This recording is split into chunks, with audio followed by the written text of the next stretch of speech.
All right, everyone. Thanks for being here. We'll get started today. Thank you for attending our second quarter member update webinar. Um,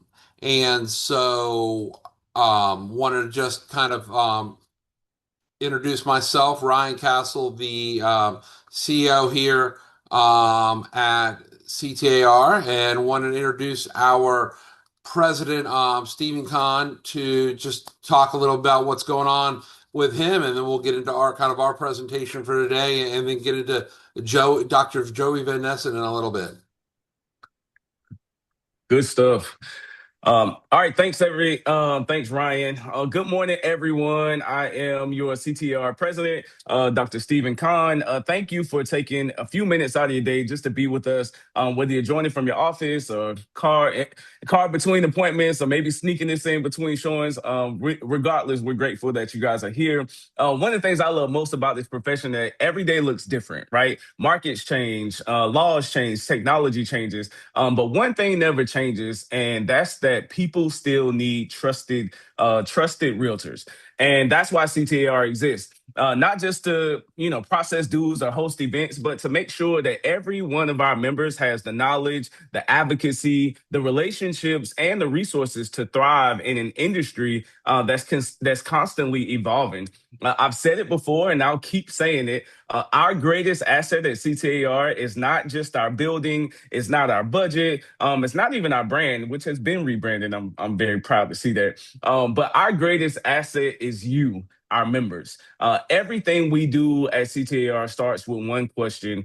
How does this make our members better? We are oftentimes looking forward to seeing what are some of the things that can make our members better, because when you're better equipped, our clients are better served, our communities become stronger, and the realtor brand really continues to earn the trust is built for generations. So I always say we've expanded educational opportunities over the last few months that help you grow your business. We fought for property rights at the state, local, and federal levels. We've stayed ahead of legislation, so you're not caught off guard. We've created opportunities for leadership because tomorrow's association really depends on today's volunteers. And perhaps most importantly, we've remained focused on serving our members, not reacting to the industry, but help leading it. And that's why CTR has always done a good job, but we're doing much, much better. And I'm excited to see what Dr. Joy Van Nessen has today, because I believe the next chapter of real estate isn't just what's happening to us. It's something that we are all writing together. So thank you all for trusting us to serve you. Thank you for investing in this association. Thank you for the work that you do every single day to help families achieve the American dream of homeownership and protect private property rights. Now, let's take a look at what we've been working on, because there's a lot to be excited about. So I'll turn it back over to you, Ryan. Thanks, Stephen, and I'll share my screen and we'll get going on this. So thank you guys. This is our second quarter member update webinar we did in the first quarter and had a great discussion with the NAR legal team about ongoing legal issues around the country. The purpose of this is for us to go on the record, CTR, reporting back to you what we're working on, what's happening, but also so you know what's next and bring in a guest to talk about what's going on. And so today we got Dr. Joey Van Nessen for his mid-year economic update, because you guys, a lot of y'all attend the residential market update we do in January and the start of the year, but want to check in with him, see how things are going, see what he got right from the start of the year, see what he got wrong, see what he didn't know what was going to happen, and what to look forward to in the second half of the year. But today, want to kind of talk about some stuff from us. So we had our update from our CTR president just now. We've got some association updates and industry news now. Then we'll go into mid-year economic update, and then we'll finish up with some question and answers. Please use the Q&A in the bottom, not the chat if you're asking questions, so we can handle those as best possible, and we'll try to get to your questions as well. So a couple things we have coming up. I want to really highlight our summer conference we're doing Wednesday, August 19th, 8:30 a.m. to 1 p.m. It's free for CTAR members to attend. So the next chapter in real estate is going to be written by you, right? It's not about allowing other people to write your chapter in real estate. And I think today's world, so often we're getting caught up in letting, these big publicly traded companies or private equity firms or whatever else kind of get caught up in writing your next chapter. And so want to make sure that we're handling this and presenting what your next chapter should be. So part of that are two keynote speakers, Jessica Lotz from the National Association of Realtors. She's going to talk about housing data that tells that market story for you and how you can write that next chapter telling your story. And then I'll follow up with our later in the day keynote, Robert Kennedy III, Story to Sold, How Successful Agents Tell Their Story. We're trying something new this year as well. We've got an optional workshop late in the afternoon. So Robert Kennedy III is going to stay for a smaller, intimate workshop to actually give you handhold tools. So within that whole day, from 8:30 to 1, we've got our vendor expo and networking in the morning. We're kicking it off with some association updates throughout the day. You got Jessica. We've got some other things throughout the day as we end with Robert Kennedy. And so we're just going to take through that. But please register for that if you're interested and stay for that workshop in the afternoon. So, couple other things we have going on. We have leadership opportunities. So if you're interested in getting involved with the Association of Realtors, please reach out to myself or Stephen or Megan on our staff or any of our board members to talk about what serving on the board looks like. But we are taking applications for 3 director seats, and our board director seats are 3-year terms. 3 seats available for directors. So we have an application deadline of August 14th. And then you'll have to also be available to be in person interviews if you're selected for an interview on August 24th or August 27th. So we got those 3 director seats. We also are have application open for our first vice president. This is a 1-year term, but it's a 4-year commitment. As it's when you become first vice president at the association, you become president-elect the next year, president, and immediate past president. So you're serving on the board for 4 years as part of that leadership team transition. We're also taking applications for our CTAR treasurer. This is a 2-year term, and it's part of our leadership team as well, working to set the strategies of the association. So if you're, and then NAR director, which is a board member of the National Association of Realtors. CTAR has, based on our size, has allocated 2 seats. So we have a seat up this year for a 2-year term. You attend the 2 board meetings annually. Also, would like you try to serve on an NAR committee, be involved in that NAR governance process, and be part of that NAR decision-making tree. If you have questions about what any of those roles are, please don't hesitate to reach out. Once again, that application deadline is August 14th. Also, you may have seen there are new team advertising rules coming. This is a follow-up to legislation that was passed last year.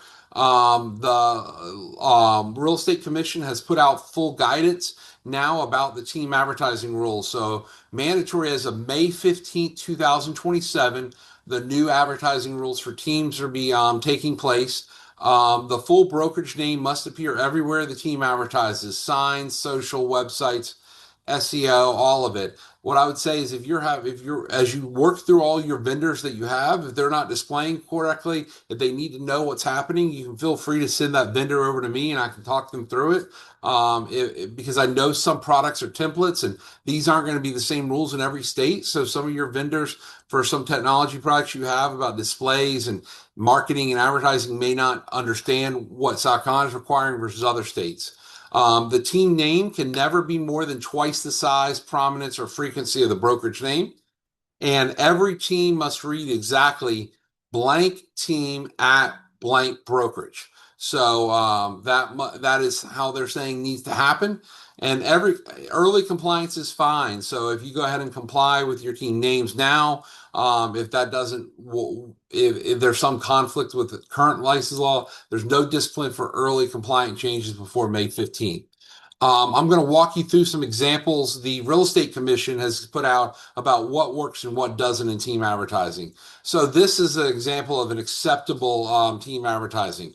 Why it works? Because the brokerage name appears every time the team name does, right? By the Smith team at ABC Real Estate Company. The team name font is not more than twice the size of the brokerage name font. Smith team and ABC Real Estate Company are each mentioned only once, and the format reads Smith team at abcrealtycompany.com. So that's one example they gave out as acceptable advertising. Another one they gave out as a violation would be this one, where the team name is not displayed as Smith Team at ABC Real Estate Company. It's displayed as by the Smith Team with ABC Realty Company at the bottom. Smith Team also sits on the top as its own without the brokerage, and the brokerage name only shows up in tiny type at the very bottom. So this one is another example of violation, or would be a violation. It is largest team name text is more than twice the size of the brokerage name text. When you got by the Smith team, ABC Realty Company, Smith team is mentioned twice. The Smith team sells homes. ABC Realty Company only mentioned once. Team name prominence is more than double the brokerages in both size and frequency. The team name is never displayed in the required format, as well with the team at brokerage. Another violation they put out to show you is that Smith team is mentioned twice by the Smith team at the top, Smith team at ABC Real Estate Company at the bottom. Also, the top standalone is not displayed with the required team at brokerage format.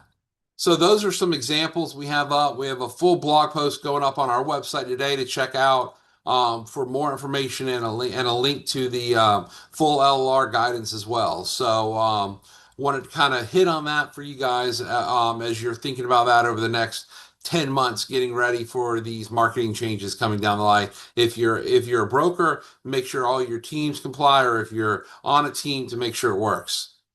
So a couple other reminders is that we have our realtor membership requirements through 2027. So if you're just starting your license renewal cycle now, I would say make sure that for next July you hit on, or you're in the middle of your license renewal cycle, I would say.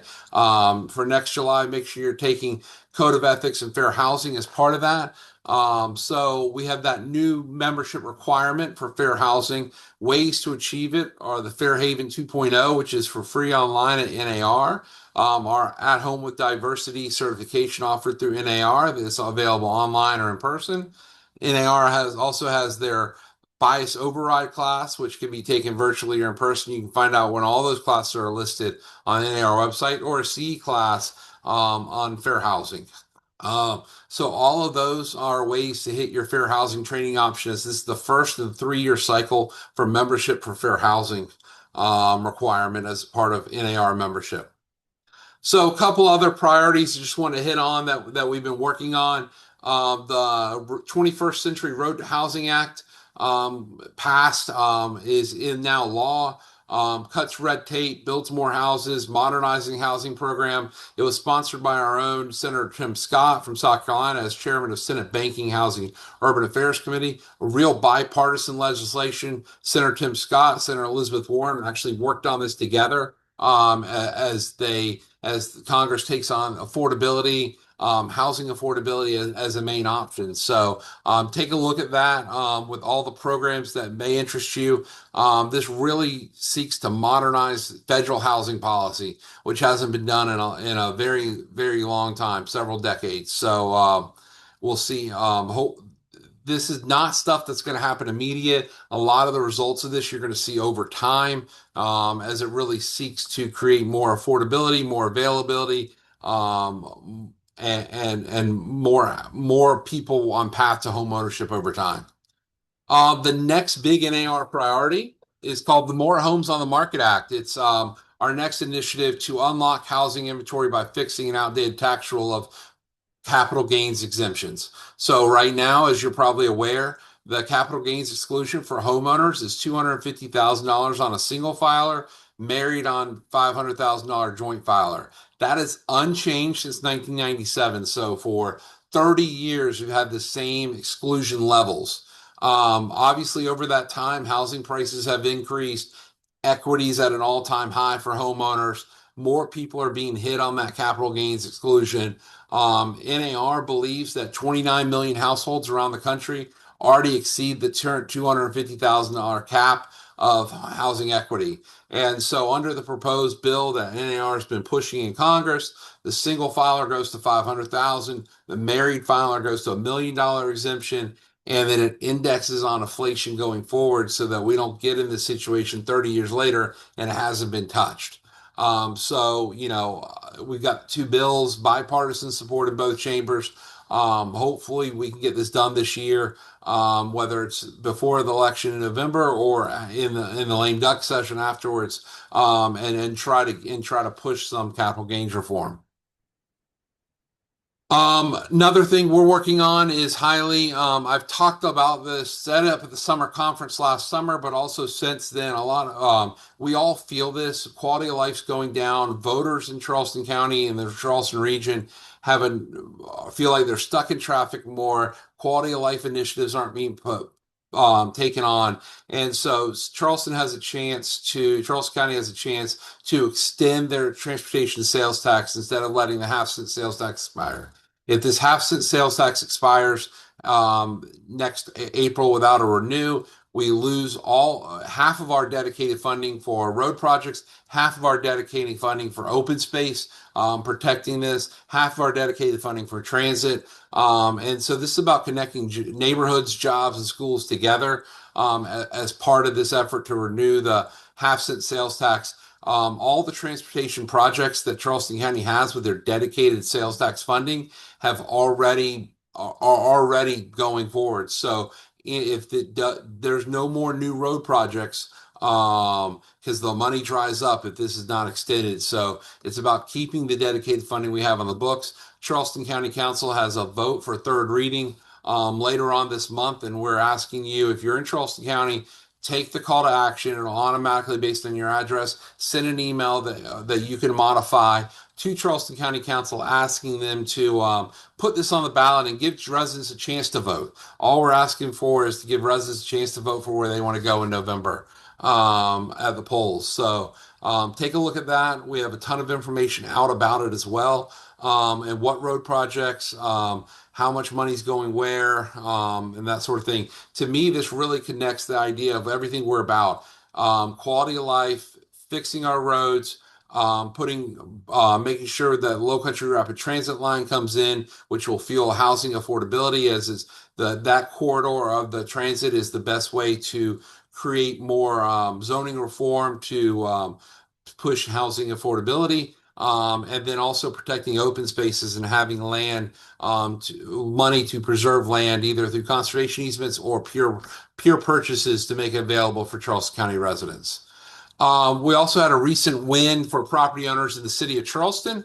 City staff in the city of Charleston had put together changes to their short-term rental law that would have had a 5-year penalty for people doing renovations, that people would not be able to get a short-term rental permit in the short-term rental overlay district for 5 years after doing renovations. That was dropped from city staff as they went to Planning Commission and City Council's Community Development Committee, as they heard a lot of pushback from some City Council members who really carried the water on property rights here, to tell city staff, hey, this is not something we can really support. Also, another win was that in their plan for putting a new definition around occupancy limits, they are exempting out the current permit holders who would have been affected. There's 26 or 27 permit holders who have current permits for more than 8 occupants in a short-term rental. They're grandfathered in. And then also, the Planning Commission heard the new occupancy restrictions last week, and they took more time to kind of consider the impact and want to talk to more people involved in the stakeholders, how occupancy is going to be determined and what that looks like going forward. So City of Charleston is taking their time as it gets through the process, looking at their plans on short-term rentals. But a real win for property rights. This is the stuff CTAR works on. It's their staff works on a daily basis. Wanted to highlight one of our wins because you won't, see this go to a vote of city council because our work behind the scenes helped not get it there. So wanted to kind of highlight those as a win. Another thing we're working on. There's a new state law that allows Dorchester County to impose a sales tax for school construction if approved by the voters. Our policy at CTAR is that we like dedicated funding for infrastructure, roads and schools, and we like it to be through sales taxes because the only other chance for local government to fund things like this, other than sales tax, is a tax on property, whether it's impact fees, whether it's property tax increases, whatever it is, or if they cities and counties go to the state government try to get authorization to do transfer fees. That'd probably be transfer taxes. That'd probably be next. So the ballot question is pretty simple. Dorchester County Council's meeting tonight to hear the request from Dorchester County School District 2, which is suffering from overcrowding through all the growth they've had. District 2 is putting in a plan at Dorchester County that if they get the sales tax and the projects they would do would solve their overcapacity, overcrowded issues for the next 10 years based on the growth projections. That really takes them up to where they can start working on what happens in the future versus continue to be behind the eight ball trying to catch up. Dorchester District 4 presented Dorchester County Council 2 weeks ago on their plan, and their plan's really focused on rebuilding really old 70-year-old schools they have, but also preparing for coming growth. The town of Ridgeville has several thousand housing units already approved, and District 4 is trying to get ahead of that and figure out how to provide school facilities for growth in a school district that has never seen real growth before. So that is stuff on the plate for Dorchester County Council tonight. A couple other things we have coming up. We've got our community update series that we've launched recently. This one's at the Low Line. It's actually at Hirewire Distillery, but we have the executive director of the Friends of the Low Line there to talk about the construction progress, what that looks like as this kind of transformational project for the Peninsula of Charleston is going to change residential and commercial real estate going forward. So, if you don't know much about the Low Line, it's a great opportunity to get insight there and see the community impact it's having. We'll also have Katie Zimmerman from Charleston Moves there to talk about some of the work they're doing and how if you have clients or you want to get more involved in Charleston Moves and the pedestrian and bike movements around Charleston, how you can as a way to connect you and your clients to local organizations. So this is almost sold out, so please don't miss it. If you're interested, July 29th, 4 to 6 p.m. at Highwire Distillery downtown. Also in August, sorry, as we get into August, Thursday, August 13th, we have our monthly Advocacy Over Coffee series. We launched this earlier in February. We've been all over the Charleston area. This is one in North Charleston with Mayor Reggie Burgess. Usually we're on Fridays, so this is a little bit of change, but Mayor had a conflict every Friday morning, so we're doing this Thursday, and we're doing it at the Market at Paradiso. So a realtor member has that facility too, and so wanted to get our members in there as well. So it's a great opportunity to do that together. And so come check, hear the latest of what's going on with in North Charleston with Mayor Reggie Burgess, his staff. Sign up, be part of it. These are designed to be smaller scale gatherings. So if you want to go, make sure you reserve your seat by signing up. And that'll be August 13th from 8:30 to 10 at the Market at Paradiso. So I am ending my share, and we're going to bring in Dr. Joey Van Nessen. And so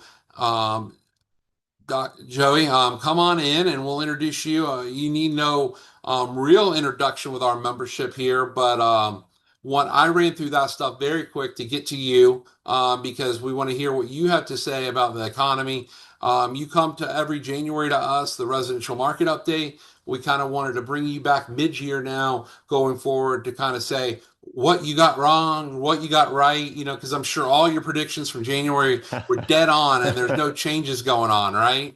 So I'm going to turn it over to you, and then Stephen and I will be here to ask questions of you later. If you have questions for him, please put in Q&A, and we'll get to those at the end. And if you have questions about what I talked about earlier, put those in Q&A as well, and we can talk about those because this is us going on the record with you about your membership. So Joey, I'm going to turn it over to you and kind of move me and Stephen off and let you take over.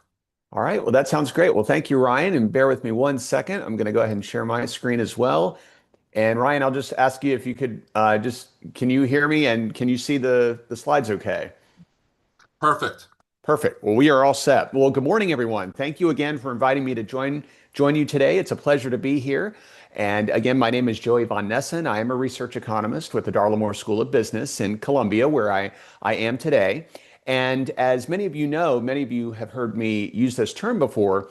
We always practice, or I always like to describe what we do as practicing so what economics, which is a term that I use always half jokingly, but to make a serious point that we're always looking at economic data and asking the question, so what? How can we use economic data that you're seeing on a regular basis?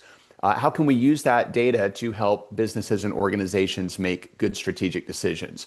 And anytime you're looking to make a strategic decision, the first thing you have to understand is the economic environment that you find yourself in, the market landscape. And so that's what we're going to be talking about this morning. Some of the changes that we've seen over the last several years, particularly in early 2026, the changes over the last 6 months since we last got together, where we are today, and what that implies for the second half of the year and as we begin to look ahead towards 2027. And we'll be going over metrics that you can be tracking on a regular basis to give you insight into how the economy as a whole and the housing market in particular is likely to ebb and flow over the second half of the year, whether we may see some acceleration, deceleration, or more of a steady state as we look ahead even to early 2027. So to really get things started then, in terms of where we are in mid 2026, it's important to go back to a theme which I think we all resonate with to some degree. This theme of uncertainty, of economic uncertainty that has emerged over the last 12 to 18 months and that is still with us in 2026. This is uncertainty associated in 2025, largely with tariff and trade policy. But in 2026, that uncertainty has actually changed forms a bit. And I would say we have, in a real sense, swapped uncertainties this year. We are still facing economic uncertainty as a whole, but it's coming from a different source. So, in a very real sense, in 2025, the bulk of the economic uncertainty that we were seeing was from trade and tariff policy, as I just mentioned, the back and forth and new tariffs that were implemented. But that has really settled down in 2026 and really even in the latter half of 2025, in the sense that we have not seen a lot of changes in tariff policy recently, and many of the new tariffs that were implemented have now been absorbed into the economy. So we've actually seen lower uncertainty on the tariff front in 2026, but that has been replaced, or we've swapped that out for higher uncertainty associated with energy costs. And of course, we're all familiar with the war in Iran and how we've seen an increase in oil and gas prices. That's something everybody sees at the pump. But the net effect of this, the fact that we've seen lower uncertainty in certain areas, higher uncertainty in other areas, is that uncertainty as a whole has remained fairly steady. In other words, it's not jumping around a whole lot. And as you can see here, this is just one measure of uncertainty that we can use, the Economic Policy Uncertainty Index. You can see that it's really stabilized at a lower level than where we were in 2025, but still elevated above where we were back in 2023 and 24. So, in a very real sense, the lower uncertainty associated with less variation on tariffs as is pulling us in one direction, and the higher uncertainty associated with energy costs is pulling us in the other direction. But the net effect is that we've settled down a bit since last year. So what does that mean? Well, if uncertainty has stabilized in 2026, that's a good thing as we move forward. But it is still a headwind on economic growth. And that's particularly true when we look at changes in energy costs. And that's especially important to look at when we consider the impact on consumers, because consumers represent the bulk of economic activity. Consumer spending represents about 70% of GDP, 70% of our overall economy. So, given that uncertainty associated with energy costs is still a headwind on growth, it's important to get some perspective on the actual effects that these changing energy prices have had in 2026 so far. And to do that, we can look at a measure that economists call real wage growth, which is just real is just a term that we use for inflation adjusted wage growth. And so, how do we define that? That's just the difference between the growth in wages that we see and the growth in prices. So, wage growth matters. That's very important, of course, for consumer spending. But what really matters is how wage growth compares to price increases. And so, as you see here, and a good example of this is that if you get a 3% raise at work, but everything around you is also 3% more expensive, then you're actually not any better off, right? Because your purchasing power hasn't improved. And you could actually be worse off if prices rise faster than wages. So if prices around you are going up by 5 or 6%, but your wages are only going up around 3%, then you're actually worse off, even though you got a raise. So it's not wage growth per se that we want to capture. It's that inflation adjusted wage growth. How do wages compare to prices? How do changes in wages compare to changes in prices? So that's what real wage growth measures. And so we can actually track real wage growth over the last several years, going back to 2020, just to give you a sense of how things have been progressing as consumers look to recover their lost purchasing power. So this tracks it all the way back to 2020. The red line here looks at real wage growth, cumulative real wage growth. So at any point on the line, that tells us, in terms of the average consumer, how far their dollar goes compared to how far it went back in May of 2020. So you can see that between 2021 and 2022, consumers lost purchasing power. Their dollar on average did not go as far, went about 7% less, right? So the real wage growth was negative by about 7%. It bottomed out in the summer of 2022 when inflation peaked, and then it's been recovering ever since. So we've been slowly recovering that lost purchasing power, even though, as you can see, as of the end of 2024, we were still in the process of recovery, and we had not recovered all that lost purchasing power that we lost between 2021 and 2022. Now, this takes us through the end of 2024. If we look at what happened in 2025, you can see that after a period where we continued to see improvements here, in 2025, we saw a bit of a pullback, still recovering, but you can see that we weren't quite on that trend line that we had been on in 2024. So early on, we saw recovery. It accelerated a bit. It looked like we were going to recover all that lost purchasing power by the spring of 2027. But in 2025, we saw that rate of improvement slip back a little bit. And so now, as of the beginning of 2026, if we project outwards, you can see that we are now on pace to recover all of our lost purchasing power by the fall of 2027. Now, this is largely the result of tariffs that we saw introduced in 2025 that increased prices on some goods, and as a result, limited the progress that we were continuing to make on our purchasing power recovery. So we were on pace to recover that purchasing power by spring of 2027, now by fall of 2027. But despite that, it's still improving, right? We're still moving in a positive direction. So that begs the question then, what happened in 2026? So the green line only goes through the beginning of 2026. And if we look at where we are today, unfortunately, it looks like we have pulled back a bit. And this is the direct result of rising energy costs that is translated into higher gas prices, as well as higher prices in many sectors as transportation costs go up. And that's going to be for everything from what you're buying on Amazon to food at the grocery store. Remember, all goods have to be shipped. And so when energy costs go up, it affects the economy as a whole, not just the price that we're paying at the pump.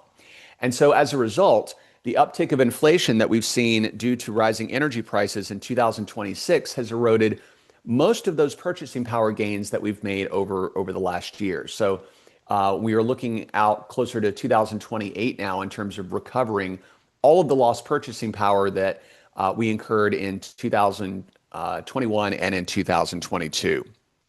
Another way to see this is just to compare inflation and wage growth directly. So you can see here the growth rate of both items. In green, you can see the growth rate of wages going back to 2018. In red, inflation overall. And you can see in general, hopefully you can see my mouse here, leading up to the pandemic, the green line was consistently above the red line. And that's what we want to see. That's what we normally see in a healthy economy. In 2021 and 2022, you see the red line go above the green line. Of course, this 40-year high in inflation that we all remember. And then beginning in 2023, inflation comes back down and wages have been growing faster than prices ever since as we slowly claw back that lost purchasing power. But in 2026, we saw that reverse again because of rising energy prices. And this is the first time that that's happened since 2023. And so as a result, when we think about the outlook, inflation still remains a key headwind and the primary headwind for the economic outlook as a whole. So this has had a real effect. The rising energy prices have had a real effect on purchasing power in 2026. But despite this uptick in energy prices, economic growth remains stable. It's been relatively slow this year, but remains stable. And that's going to be the dominant theme that you see emerge. And that's true for housing markets and it's true for the economy more broadly. We've seen relatively slow but stable growth in 2026. And even though we have this headwind of higher inflation and higher energy costs, that really hasn't to date made a significant dent in overall economic activity. It remains slow as it was in 2025 because of the higher uncertainty and rising prices, but nevertheless has been stable overall.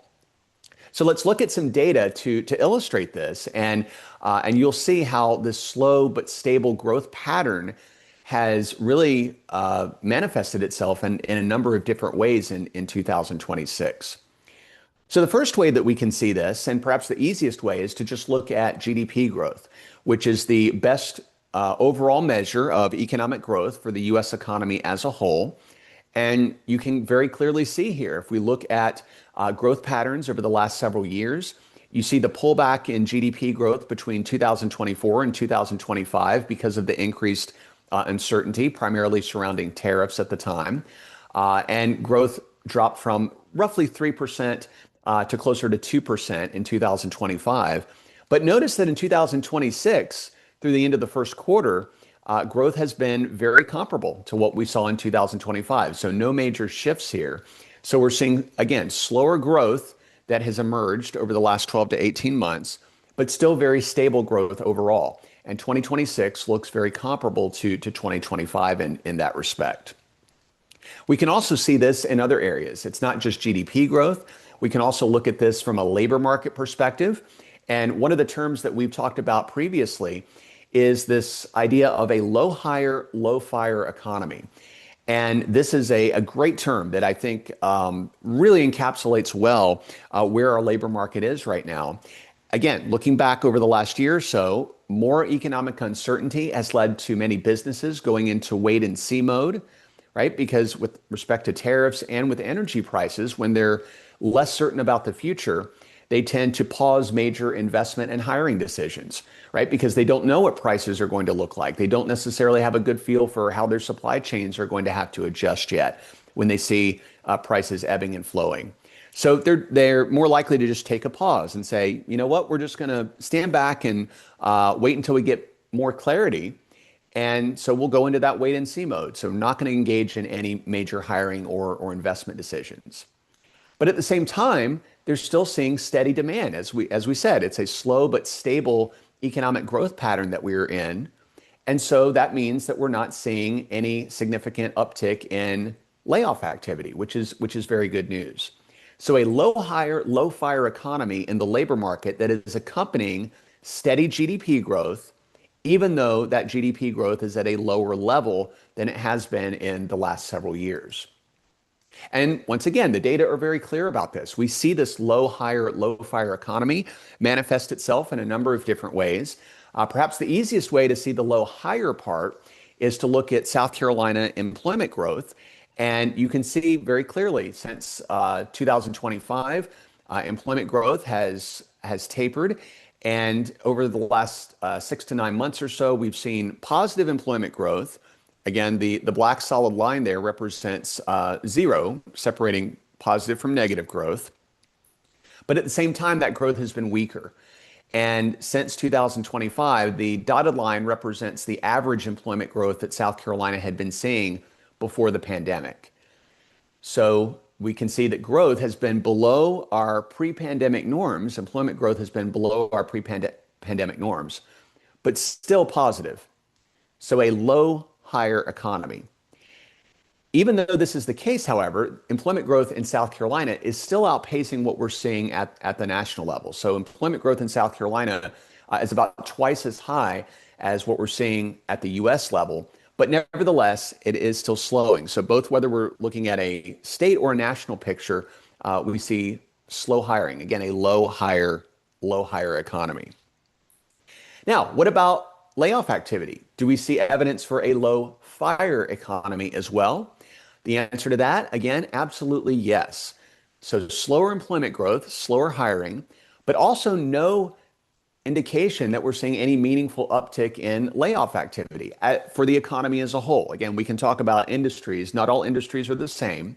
But again, at a 30,000-foot view, whether we're looking at South Carolina or at the US, no real uptick in layoff activity. And this is one way to see this.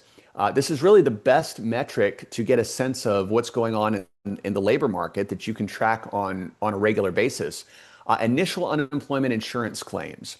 So when you or anyone in the country is laid off from their job, they have the opportunity to file for unemployment insurance benefits.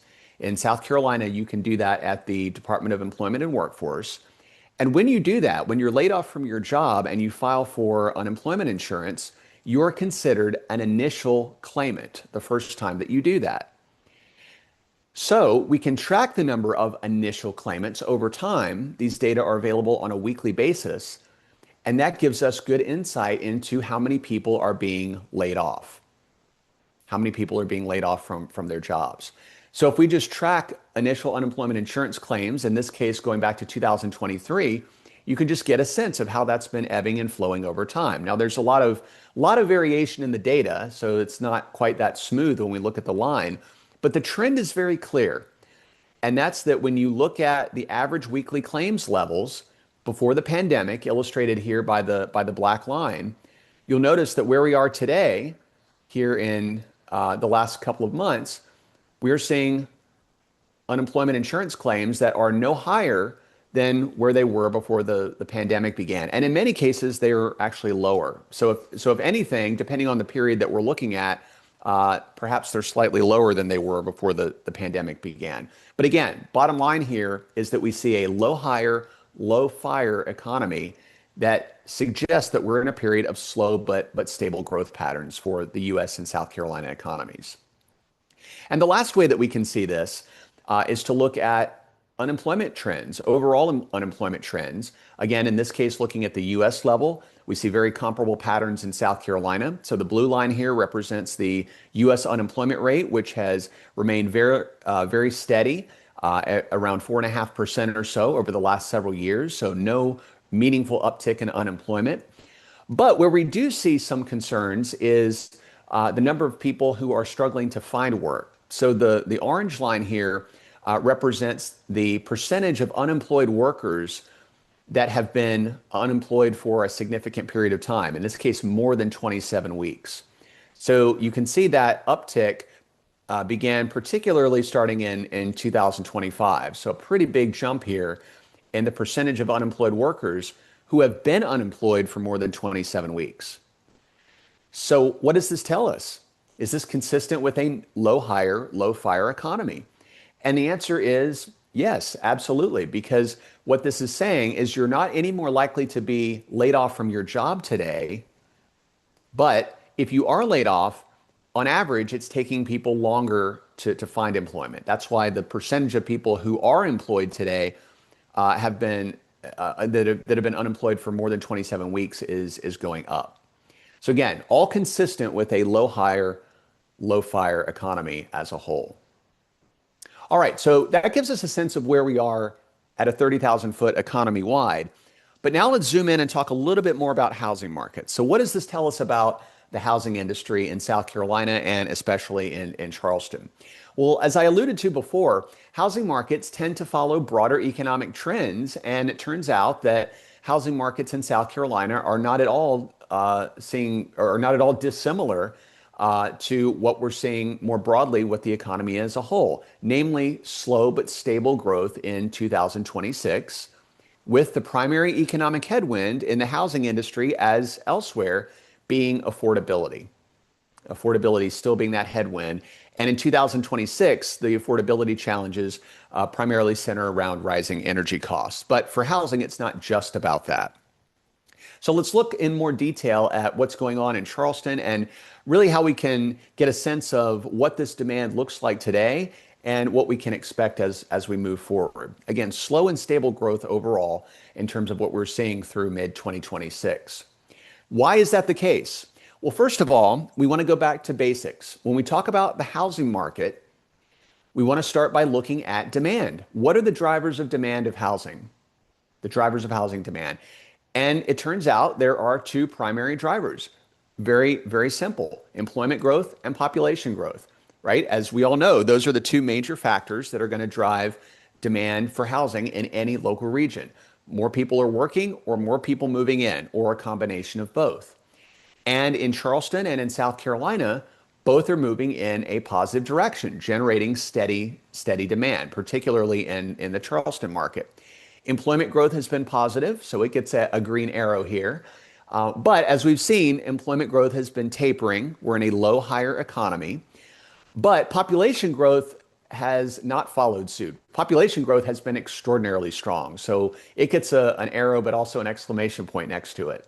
So both of these, employment and population growth, continue to drive housing demand in 2026. But population growth is more of a contributing factor this year because employment growth has tapered so much over the last 6 to 12 months. And this is very easy to see. Once again, these are not subtle trends when we look at these employment and population growth patterns. And if we look at the state and if we look at regions within South Carolina, you can clearly see the population growth that is taking place. And we've talked about some of these trends before at a state level, and that South Carolina has consistently ranked near the top of the U.S. in terms of overall population growth rates going all the way back to 2020. And this last year was no exception. In 2025, South Carolina ranked #1 in the country for population growth, ahead of all other states. And you can see the list of the top 10 here on the left-hand side of your screen. A lot of these states are in the southeast, in the Sun Belt, and we expect that to continue for the foreseeable future. With South Carolina, again, in a very central location within the Sun Belt, within the southeast, will continue to benefit from these population gains. So South Carolina #1 in 2025, likely to continue to be in the top 5 going forward. And just look at the regions within South Carolina as well. So we can look at the major metropolitan areas all across the U.S. and just compare population growth across all of them. And if you look at the top 430, pay special attention to that number. Again, that's a big number. 430 major metropolitan regions across the U.S. Look at where South Carolina ranks, where different regions in South Carolina rank. Charleston in particular ranks 29th out of 430 for population growth in 2025. All of the major regions in South Carolina rank within the top 100. So we tend to be on the top of the distribution regardless of where you look. Myrtle Beach is a really extreme outlier, ranked 2nd. So Myrtle Beach has really been seeing more population growth than anywhere else in the country pretty consistently. And that's driving a lot of these state level trends as well. But the bottom line is that South Carolina statewide is seeing strong population growth, and Charleston is a major beneficiary of that growth. Again, ranked 29th out of 430 major regions in the United States. And this is a trend that's likely to stay with us. We are not seeing any evidence that this population growth pattern is going to change anytime soon. So, how does this translate into housing sales activity, given that demand remains strong? Well, we're continuing to see a movement back and a recovery from the pandemic. And in fact, we have actually seen a normalization of the housing market. It has largely normalized, getting back to pre-pandemic norms. So this looks at Charleston monthly housing sales, and you can see the disruption in 2020 and 2021, where we saw a surge in sales activity, what we call a mini housing bubble that emerged. And you see sales peak in 2021, begin to taper off.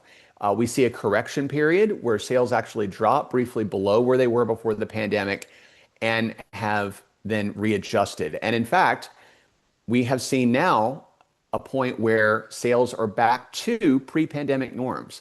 So we have fully recovered from that mini housing bubble in the sense that we went through a period of unusually and unsustainably high demand.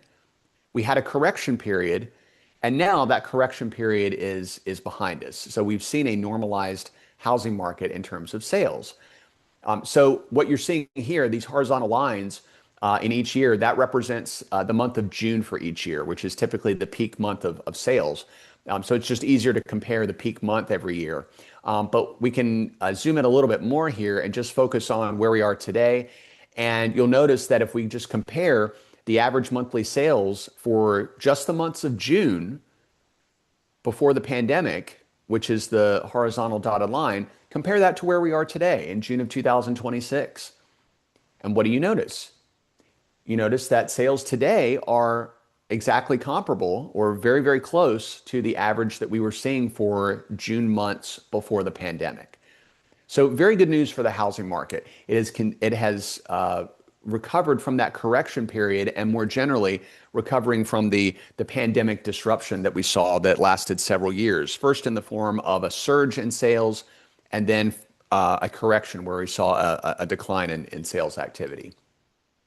One other way that we can see this is to look at, instead of monthly sales data, looking at how the first half of 2026 compares to the first half of each year, going all the way back over the last decade. And so when we just look at year over year growth patterns, what you'll notice is that we saw the highest first half growth rate since 2017. So let me say that again. The growth in the first half of 2026 for the Charleston housing market was the best that it has been in terms of growth in sales activity since 2017. So again, very good news for housing overall and shows us that we have really normalized in terms of sales activity. We are now back to where we were before the pandemic began, and we've recovered from the mini housing bubble and the correction period that we've been going through over the last several years. And then finally, we can also look at median sales prices, which have also normalized and gotten back to pre-pandemic norms. So again, not subtle trends at all. You can see the pandemic bubble in 2020 and in 2021, where we see significant price appreciation, again, unsustainably high, followed by a correction, and now back to periods that are growth appreciation rates that are comparable to pre-pandemic norms. Notice that this black line represents the average pre-pandemic rate of price appreciation in Charleston, and where we are today, again, is right in line with pre-pandemic norms. Again, very noisy data overall, but if you step back and look at the overall trend, you can see very clearly that when we look at price appreciation, that has normalized, as has the overall level of sales. So very good news for the housing market in general and for Charleston in particular. Now, there is one other element here that we haven't talked about, because so far, even though we've talked about demand and we've talked about sales and prices, there is still a potential contradiction in some of these data. And you look at that and you say, well, what's going on? What do you mean that there's a contradiction here? Well, think about what we've just looked at. We started out by saying there's been strong population growth and high demand. And we also saw we're back to pre-pandemic sales levels. But if we're seeing pre-pandemic sales levels, but higher demand today than we did before the pandemic began, we should be seeing higher rates of price appreciation than we did before the pandemic. But we're not seeing that, right? Because if you have higher demand, but the same level of sales activity, then prices should be rising. Or to say that a different way, if we have high population growth and high demand, but we have pre-pandemic levels of price appreciation, in order to keep prices appreciating the way they were previously with higher demand, what would that require? That would require higher levels of sales, right? So you can't have all three. You have to pick two. So we look at this and we say, well, we've had high demand, pre-pandemic sales levels, and pre-pandemic price appreciation. Well, what gives? What's going on? Where's the contradiction? What are we missing? What we're missing is this piece here. Population growth has been very strong, but even though it is generating slow and steady demand, it is not generating the level of demand that we would likely expect given the rate of population growth that we are seeing. And why is that the case? It comes back to affordability. So affordability challenges are preventing population growth from generating even higher levels of demand. So as a result, despite being the fastest growing state in the country, despite Charleston being ranked in the top 30 among all metropolitan regions in the country, we are still seeing sales levels that are at pre-pandemic values, and we're seeing price appreciation that is at pre-pandemic levels. That's very unusual, and that's because population growth hasn't translated into the demand that we might otherwise expect. And one way we can see this is to look at days on market over the last several years, and you can see that the number of days on market is steadily increasing, again, at healthy rates overall, but showing a relatively soft or softening market as a whole because of these affordability concerns. So the bottom line then is that even though the Charleston housing market is stable, demand is stable, and we are optimistic looking forward to the second half of the year, affordability challenges are keeping demand lower than what might otherwise be expected given such higher population growth that we are currently seeing. So still a bit of an imbalance here because of affordability challenges. And we're going to come back and talk a little bit more about that here in just a moment. But first, let's talk more generally about the broader economy. What can we say about the future, about the second half of the year? I already alluded to the fact that housing markets overall are looking very stable. And for South Carolina, we are cautiously optimistic for the second half of the year. And we can step back and look at the broader economy to see the reasons why. So if we're trying to get a sense of where the economy is going, it's always good to start where we started previously, which is with consumer spending activity. Remember, we talked before about how consumer spending represents 70% of the US economy. So it's always very important to examine consumer spending to see where that is likely headed going forward and where we are today. So if we look at consumer spending overall, we can break that down into goods and services, and you can see goods on the left and services on the right. And in gray, in both graphs, you can see highlighted basically the pandemic disruption, right? Where we see the durable goods bubble that formed with a surge in demand for goods, whereas the demand for services really cratered. Because remember, why did this happen? It's because we were all staying home. We were all socially distancing. We weren't going out to eat or getting on an airplane or really traveling at all. We were staying at home and we were spending our money on various goods, not on services. And so between 2020 and 2023, we went through a major disruption period, a surge in the demand for goods, and then a correction. And the service sector went through the inverse of that, right? So a real pullback in overall spending activity and then recovery. And we've already seen this in the housing market. So this goods graph should look very familiar to you because the housing market is just a subset of the goods sectors. So we saw this pattern play out very clearly in the housing market, but it played out more generally for goods spending overall. So between 2020 and 2023, we saw the greatest piece of this disruption when we zoom out and look at the economy as a whole. But then we got back to our growth patterns, our pre-pandemic growth patterns, back on trend.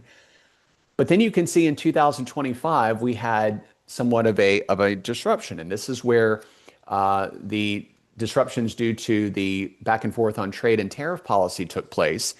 And you can see a very clear change in the growth rate in the goods sectors. So we're continuing to see, hopefully you can see my mouse there, but a steady increase here in spending that really flattens out. It's still positive, but just not as strong as it had been, primarily because for some goods we saw an increase in prices, and that caused consumers to cut back. Meanwhile, on the services side, we didn't really see any disruption in spending. So services continued on without interruption. Why is that the case? Because tariffs didn't impact services. Tariffs, remember, are just a tax on certain goods that are imported into the US. So this is going to have an effect on spending in the goods sector when it increases prices, but not on the service sector. At least not right away. Because the other factor here, when we look at the service sector, is that even though it continued on without interruption, later in 2025 and early 2026, we did see a bit of a tapering here as well. Why is that the case? What happened here? Well, it turns out that tariffs can indirectly affect the service sector because when costs go up, that can spill over into other markets. So think about in 2025 when the price of certain goods go up. So consumers may spend less on, for example, buying packages on Amazon because packages that are coming in from overseas may be going up in price, but they're spending just as much on, say, a haircut, right? Because a haircut isn't affected by a tariff. But if your barber is purchasing shampoo that they're then using on the consumer, using on you if you're going to the barber, eventually they're going to have to restock, right? And so if they're buying their shampoo or the bottle that the shampoo comes from overseas, then that shampoo might go up in price, in which case they may have to pass some of those prices on to the consumer. Also, if you are having to spend more on your Amazon packages because of tariffs, you may be cutting back on how much you're spending on services over time. So maybe you're getting a haircut every 7 or 8 weeks instead of every 5 or 6 weeks. So there is that lagged effect as well of tariffs on the service sector, and that's part of what we are seeing here. So still positive growth overall, but you can clearly see some of the changes that have taken place over the last year and a half or so. And so when we add all this up and we look at consumer spending as a whole, you can see the pullback in growth in 2025, but again, the stabilization that we've seen in 2026. So slow and steady growth this year. On the business side, we're seeing the same thing in terms of this is one measure of overall production levels for the US economy. We won't go into details on all the different factors that this takes into account, but the bottom line here is that while we're not seeing any acceleration of business activity, we're also not seeing business activity pull back. So again, slow and stable growth, both from a consumer perspective and from a business perspective. So stability, which is a good sign, and we expect that to continue, but there isn't much wiggle room for further cooling. And so as we wrap up this morning, I want to spend just a couple of moments talking about interest rate policy, because of course that's going to affect what we expect for mortgage interest rates. And given that there isn't much wiggle room for further cooling, it's important to look at how the labor market and how inflation is doing and what the Fed is likely to do going forward in terms of reacting to changes in both. So let's briefly talk about the labor market first, because remember the Federal Reserve has a dual mandate to maximize employment and to minimize inflation. They want to do both things. From a labor market perspective, if the labor market is weakening, if we're seeing higher unemployment, that means that the Fed is going to want to lower rates to stimulate the economy. So if we look at where the labor market is in 2026, we can evaluate what the Fed is likely thinking. So this looks at US monthly job gains going back to 2023. And what you'll notice is that there are two black lines here, which represent what I would call the Goldilocks economy from a labor market perspective. So the lower and upper bars here are at 100,000 and 200,000 jobs per month. That is the sweet spot. That is where historically the Fed has looked at to evaluate a healthy labor market. So if we're generating at a national level between 100 and 200,000 jobs per month, that's really the sweet spot. So you can just take a glance and see where the blue bars or where there's are not, or where there's a lot of white space rather between those two black lines. So just scan between those two black lines. And I would suggest to you that there are two major spots where there's a lot of missing blue, right? Where there's just a lot of white space. And that would be in mid 2024 and also in much of 2025. We saw a real slowdown in the labor market, a real slowdown in hiring. Again, a low hire, low fire economy. And these were two periods where we saw the Federal Reserve lower interest rates. So again, very consistent with what the Fed is looking at.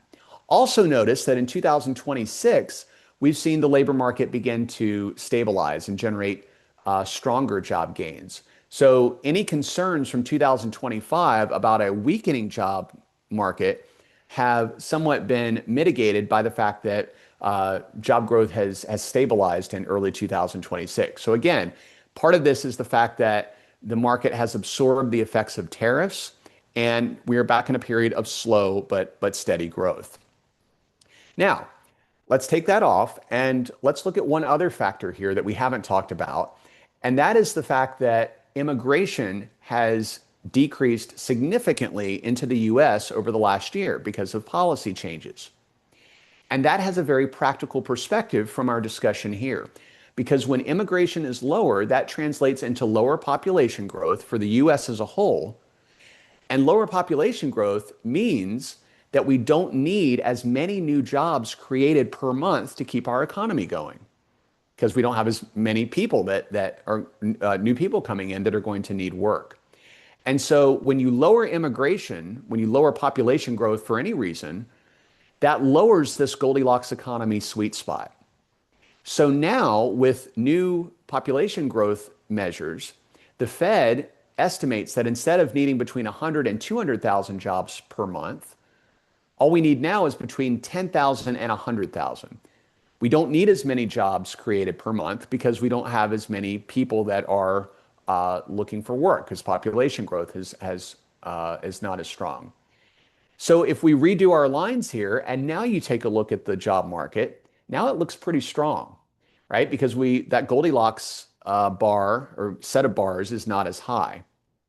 So what do we take away from that? What we take away is that the reality of slow job growth that we are seeing in 2026, again, a low hire, low fire economy, may be okay in terms of stability, because we may not need as much job growth to avoid a recession because immigration is lower and because productivity is high.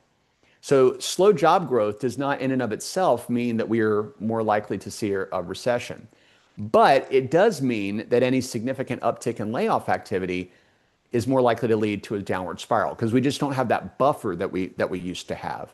So slow job growth in 2026, unlike historically, may not be as negative of a sign as it has been, again, because it's also tied to lower population growth due to lower immigration. So very important caveat there. So the flip side then, given that the labor market has been stable and has stabilized certainly in 2026, is the inflation rate. And this is where we still face challenges, as we all know. The US inflation rate currently 3.5%. You can see the significant uptick of the blue line in 2026 because of rising energy prices. But also, we've continued to see core inflation, which is looking at all prices after we throw out food and energy costs. That's still elevated as well at 2.6%. And in both cases, we don't see a downward trend towards 2.0%, which is what this black line indicates, which is where the Fed wants us to be and says has set our goal. So because inflation is so much higher, then that means that the Fed is likely to be looking to target inflation to get it down, given that the labor market is fairly stable. So they can basically focus more on getting inflation down rather than having to shore up a labor market. And if they're looking to get inflation down, that means they're more likely to increase interest rates in the second half of the year. So we are right now looking at a Fed that is increasingly likely to raise rates before the end of 2026, especially if we don't see inflation begin to taper in the coming months. So if this headline number, this 3.5%, stays in the three range, stays above 3.0% for any significant period of time, it is far more likely that we would see interest rate hikes by the Fed between now and the end of 2026. And that has an effect on housing markets, of course, in terms of mortgage interest rates. Higher inflation tends to keep mortgage interest rates elevated because lenders have more of a risk that they are taking. So if you're a lender, you're looking to lend money to a new homeowner, if you expect inflation to be higher or you're seeing higher inflation, then that means you're going to have a higher interest rate in order to make it worth the risk when you're lending that money to the new homeowner. So higher inflation or higher expected inflation tends to put upward pressure on mortgage interest rates, as does any increase in the interest rate that the Fed induces when they make a policy change. So for both of those reasons, even though we're seeing mortgage interest rates currently at around 6.5%, we are not expecting any major reduction in mortgage interest rates between now and the end of 2026, especially if we see inflation remain elevated, remain significantly above 3%.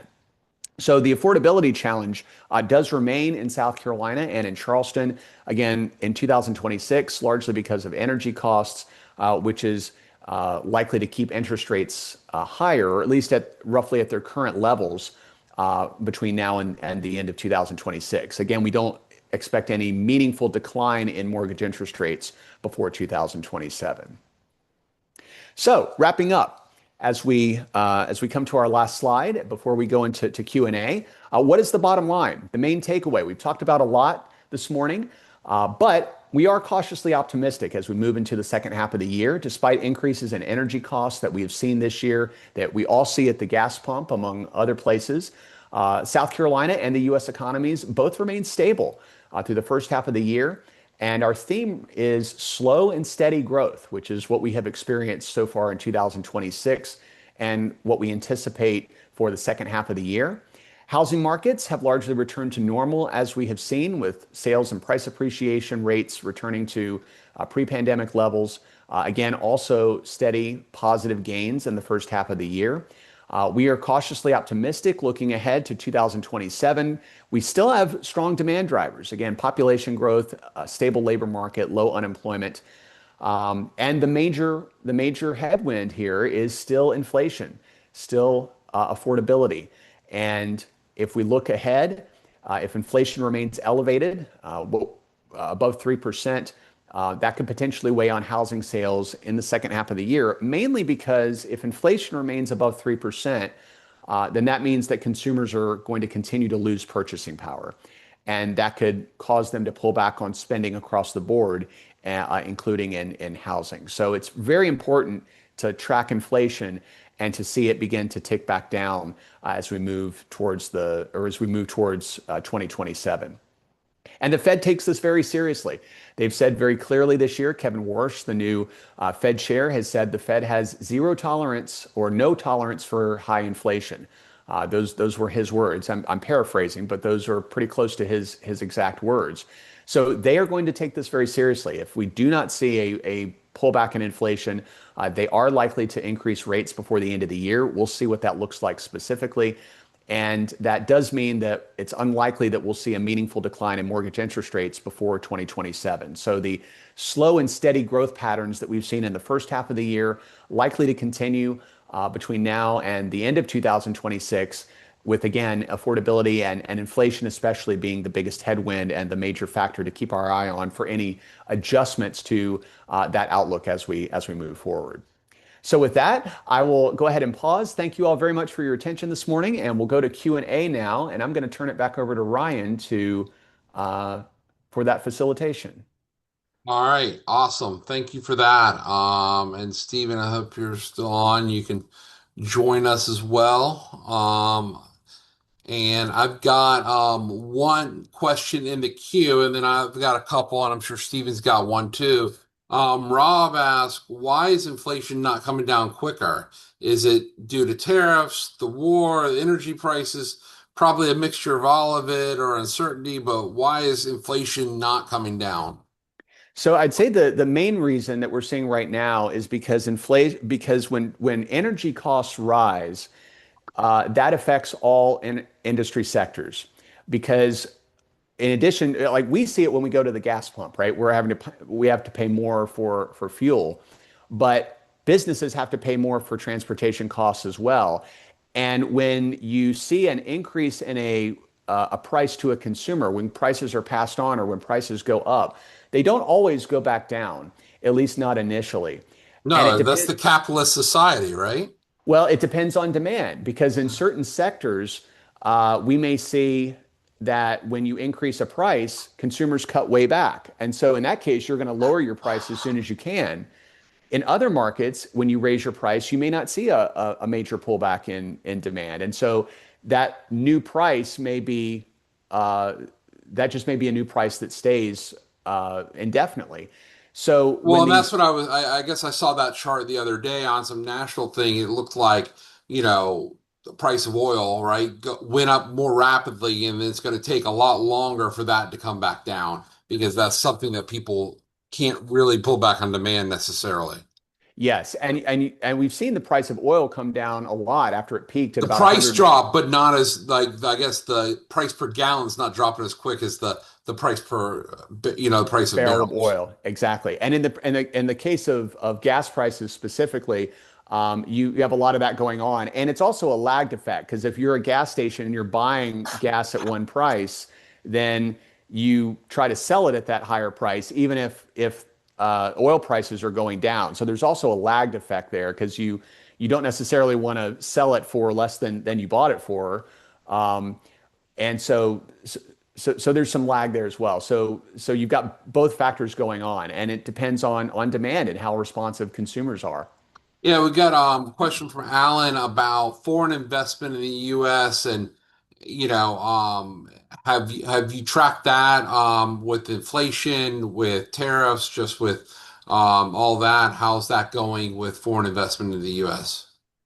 So we see steady foreign investment overall, particularly in South Carolina. South Carolina continues to remain very attractive for manufacturers uh, across the globe, particularly in Europe, and there's still very strong interest in South Carolina.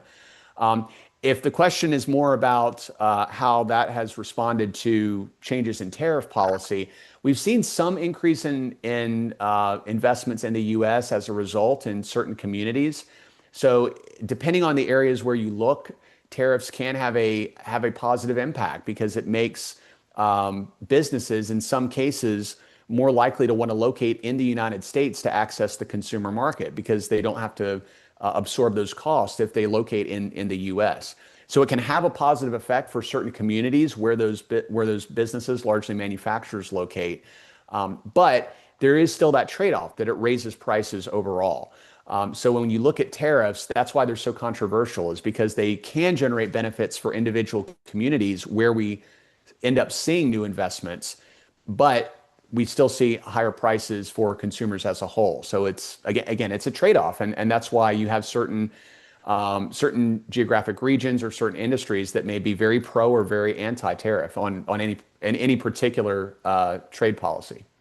Stephen, I Good. think a question came in you probably want to answer. So the Road Yeah. to Housing Act had kind of a limitation on institutional buyers and real estate. What kind of difference do you think that'll have in the housing market, Stephen? Yeah, no, that's what I was gonna ask Dr. Von Nessen here. The 21st Road to Century Road to Housing Act has that threshold, 350. But I always think about too, what's the way around it? Because usually there's a loophole or some kind of waiver. Do you kind of see that, or have you seen that across the nation? People talking about it, as some of the ways that maybe we can get ahead of that, and be alert and be a little more proactive. Yeah, we haven't seen any major strategies that I would suggest or how that's going to play out yet. So I think bottom line is we really don't know yet. So I think that's something we're still in wait and see mode on in terms of how that's likely to play out in the coming months. Yeah, for the data that we had and we shared with our membership earlier this year, so anyone that wants the data can send me an email. We can get it to you. Very little effect probably in South Carolina from the standpoint of we didn't have a lot of that institutional investor activity here. We do have a lot of LLC buyers, just like a lot of coastal markets do. But that is obviously not people that are big investors. Stephen, as you know, and you work with a good Yeah, amount of investors, a lot of this small mom and pop guys, right? Owning a yeah. couple properties here, a couple properties there. Over time, they get more and more, but they're not large investors. They're just kind of playing that game on the single family side. You did have the carve out on the build to rent side, even at the national level. So I think you'll see. And one thing even our homeowners in our market, I talk to and go to the home builder meetings. They're in the build to rent for market, and we'll see how that kind of progresses on that single family side. Yeah, I was last thing I was gonna say, the biggest probably that we've seen, I guess since COVID, has probably been Open Door. So that will be one. I'm not sure if they have 350 in South Carolina, but I know they are pretty heavy in Columbia, But they also even here in the don't keep Charleston it long, market. right? They're not keeping Right. it long term. They're not the Black Rocks or things like that, where you're hearing about in the rest of the country, them investors buying up entire townhome neighborhoods and things like Hmm. that to kind of rent out. We haven't seen that other than on the build from ground up rent model that you have in some areas here. Right. Right. Absolutely. Then we got another question, it looks like from John. So Dr. Von Nissen, with all the new immigration rules, laws, all those things that's kind of coming up, what direct impacts are we seeing on single family construction of new homes, across South Carolina? There are probably some kind of ripple effects on availability. What do you see about that? So I think one thing that we do see is it tends to, on the margin, it can exacerbate the supply constraints that we have. Because the biggest, when we talk about affordability, energy costs certainly matter in 2026. But stepping back more broadly, when we talk about the affordability of housing, it's all about housing supply and being able to find ways to generate more housing supply given the high levels of demand that we're seeing. And that's especially true in South Carolina and coastal markets like Charleston. And so in industries that have, when we look at that typically utilize immigrant labor, that construction is one major industry. Another is looking at retail and also agriculture, another one. And so those are going to be sectors that tend to be more affected in terms of their labor supply, which can once again make it more challenging for construction and for builders to get product on the ground. So we've seen some. Again, it's hard to get good data on that, on what that looks like. But one way that we can see it is to look at surveys and see what businesses are willing to share. And in all three sectors, they've said that this has been a problem over the last year. And so again, it has an effect, but it just depends on the individual industry and the individual business. Yeah, and we talk about housing supply constrained, and then but still with population growth. I think the question came in about whether it's still good to invest in rental, and I'll give a plug is that Dr. Jessica Lotz from National Association of Realtors, who really works on behavioral economist stuff. She'll be here at our summer conference in mid-August, and she'll talk a lot about what people are wanting via ownership and rental, and that going forward. So I'll make that plug there. But any thoughts on rental rates and what you've seen in South Carolina over time? I thought at one time they were kind of trending downward as we had a lot of apartments and a lot of apartment construction happen in a lot of the high growth areas. Yeah, I think right now we're seeing that again, there's still growth there in certain markets, but again, I think the message right now in terms of what we are seeing for the second half of the year is slow and steady. That both rental markets and looking at single family housing, or I'm sorry, whether you're looking to buy or rent, the market is still fairly good. But again, slower growth than we might otherwise expect because of some of these affordability concerns. So you've been pushing this alarm, it feels like I've seen statewide when you brief state legislators, you're briefing other business leaders around the state that, population growth is what makes one, Charleston's economy, Myrtle Beach's economy, South Carolina's economy better than the rest of the country.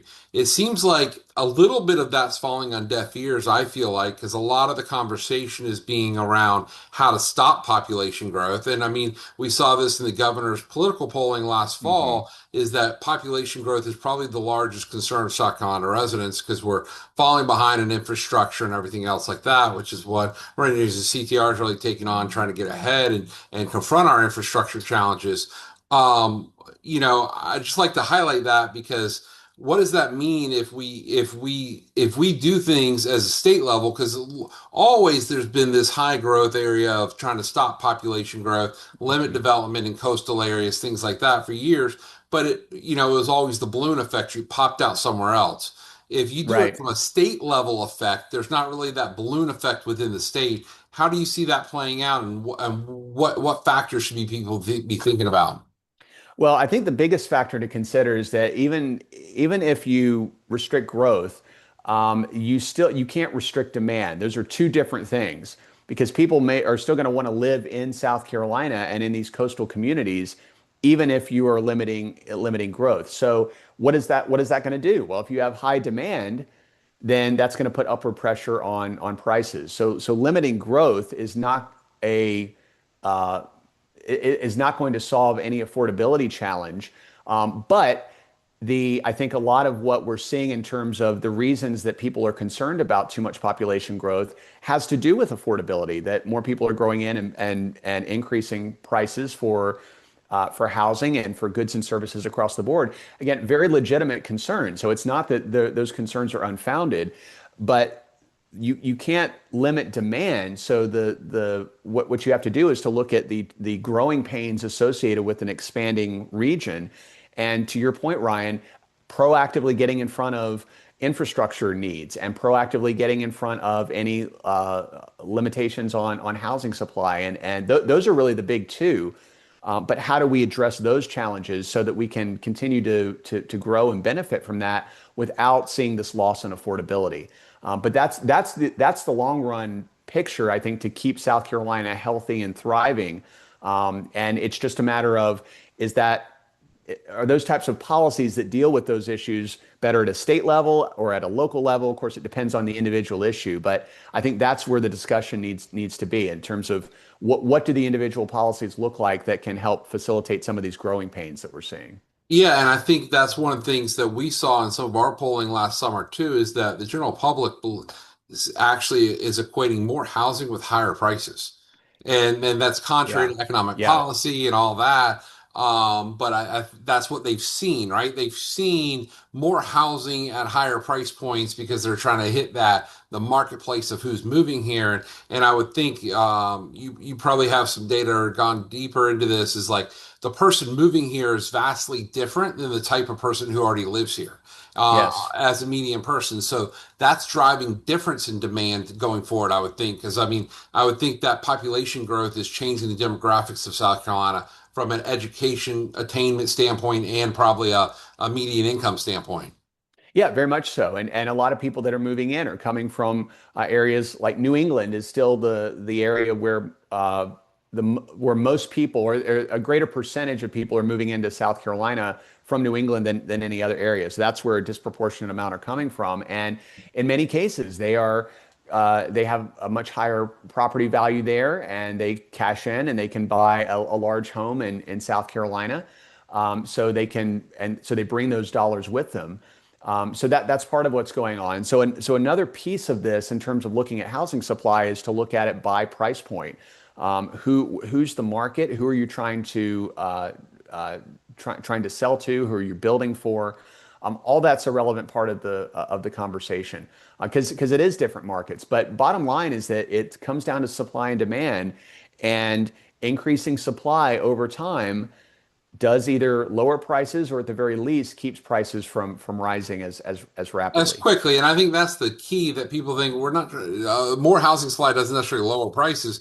It just stems the tide of how much the increase would have been without it. Yes, and we want to see price appreciation. That's the other thing. A healthy housing market does see does see appreciation over time. What we don't want to see is what we saw in 2021 and 2022, where you said 10, 20, 30% housing appreciation in a 1 or 2 year period. That's not sustainable. That tends to lead to a major correction, which we saw. Of course, 2008 is the kind of the biggest example of that. So we don't want to see these excessive price appreciations in a short period of time, but prices, we do want to see it go up over time because that shows a healthy, thriving housing market and local economy. And Stephen, Yeah, I good. mean, you Yeah. and I work on this every day, and you're sitting on North Charleston's UDO zoning rewrite task force right now, actually working on this. Is the problem is a lot of what we see get built today is an example of what's allowed to get built. And Yeah. if you're not allowing more affordable units to come online with the zoning rules, you're not going to get that as a product. Yeah, that's absolutely correct. And since you brought that up, for everyone, you please would, and if we can put this in the chat, onenorthcharleston.org is the North Charleston new UDO zoning ordinance update. We are really trying to figure out, hey, how do we respond to exactly what Dr. Von Essen is saying, the demand. So the demand is coming in, the growth is coming. How do we respond to that from an infrastructure level, from a, hey, what do we build? What else is coming? But then how do we as real estate agents or really anybody in the industry, how do we take advantage of the opportunities that are to come from a zoning standpoint? So we think about multi-generational, living versus a single family on an acre, right? Well, those days are gone. That tradition has really kind of either gotten to more rural areas, but as we talk about increasing density, what does that really look like? And then what could we sustain? So North Charleston is looking for not only our real estate industry to chime in, but the community to have that community buy-in to say, hey, what do you want not North Charleston to look like? But we also need to be thinking about this from a regional standpoint. What do we want Charleston to look like? Absolutely. And last question we had come in, should we expect our clients and customers to be facing strong headwinds of high interest rates when shopping for financing in the second half of 2026 and into 2027? Yeah, great question. I would say we are more likely to see rates, if we're talking about mortgage interest rates, stay around 6.5%. I don't see them coming down significantly before 2027. So I think the expectation will be that they'll probably stay between 6 and 6.5% between now and the end of the year. But the key factor there is looking at inflation. Inflation is currently at 3.5%.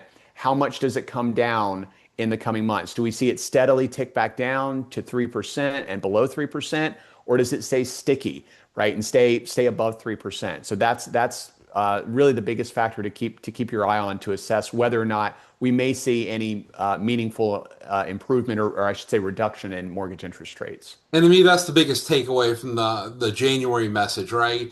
Reevaluating mid-year. We were hoping to see interest rates below 6, definitely not getting there this year in any real sustainable way. Yeah, I think that's fair. Certainly, right now, that's unlikely, or we may get closer to 6%, but again, any meaningful decline in mortgage interest rates, probably not this year. All right. Thank you very so much, Dr. Joey, and thank you, Dr. Khan, as well for being on and for taking us through all of this. Both of you guys are very appreciative for all you do for our members. Thank Well, you. thank you, Ryan. Have a great day. All right, you Have a too. great day, Good to see everybody. everybody.